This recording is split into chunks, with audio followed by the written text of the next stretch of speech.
détail. Donc, l'idée que je voulais introduire en amont de la prospection commerciale, il va falloir cibler. C'est-à-dire que vous ne pouvez pas travailler avec tout le monde.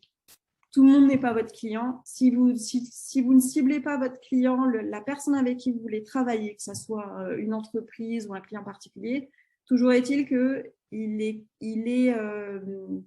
ça correspond à votre cible. Et ça, c'est important de bien définir et de bien déterminer. Donc, si vous avez suivi la formation, c'est le module 2. Je l'aborde dans le module 2.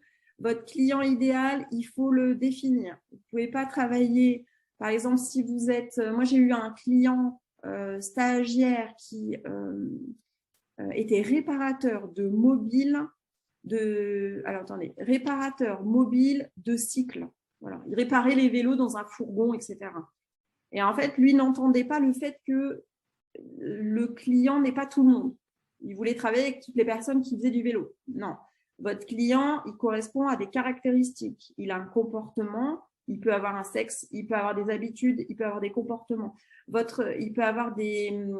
Comment dire, c'est un peu l'exercice du module 2, mais toujours est-il que vous devez cibler votre client pour être le plus pertinent dans votre communication, qu'elle soit digitale ou qu'elle soit physique. Vous ne pouvez pas servir tout le monde, en fait, concrètement, parce que sinon, vous ne serez pas du tout pertinent et vous ne serez pas en capacité de prospecter efficacement. C'est un peu toutes les emails qu'on balance dans nos spams, hein, qui nous envoient des emailing en masse. Ça, ils ne font pas ce boulot de cibler le client qui pourrait être potentiellement intéressé par leur offre. Ils balancent à tout le monde. C'est un ciblage, il n'y a même pas de ciblage, c'est une prospection de masse. Donc ça ne fonctionne pas du tout. Ensuite, deuxième point qui est important, qui peut être important à mon avis pour tout le monde, c'est savoir présenter son activité de manière simple et en 3 minutes. C'est-à-dire que vous aidez votre cible, donc j'aide, alors moi par exemple, j'aide les porteurs de projets à faire décoller leur affaire, à faire décoller leur business avec une méthode structurée, pas à pas et sur mesure. Vous devez avoir un discours qui soit cohérent où vous êtes en capacité de le restituer à n'importe quel prospect ou prescripteur.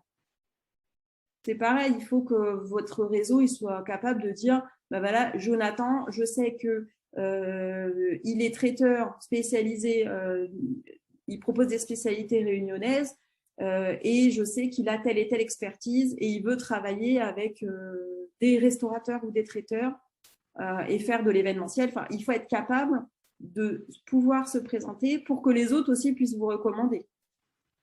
Donc ça, alors c'est plus compliqué. Pour un artisan, c'est normalement assez simple parce que ça reste un produit physique. Pour un prestataire de service, des fois, ça peut être un peu flou. Moi, j'ai accompagné une home organizer, c'est les métiers d'organisation et il peut y avoir de la déco dedans, il peut y avoir de l'accompagnement administratif. C'est déjà plus compliqué de présenter son activité de façon pertinente. Donc ça, boulot hyper important à faire. Et ça, c'est pareil, ça, c'est des notions qu'on a tendance, quand on prospecte, à ne pas travailler. Ça, c'est une erreur parce que du coup, on est incapable de présenter clairement son activité. Donc, je passe, hein, parce que là, pour le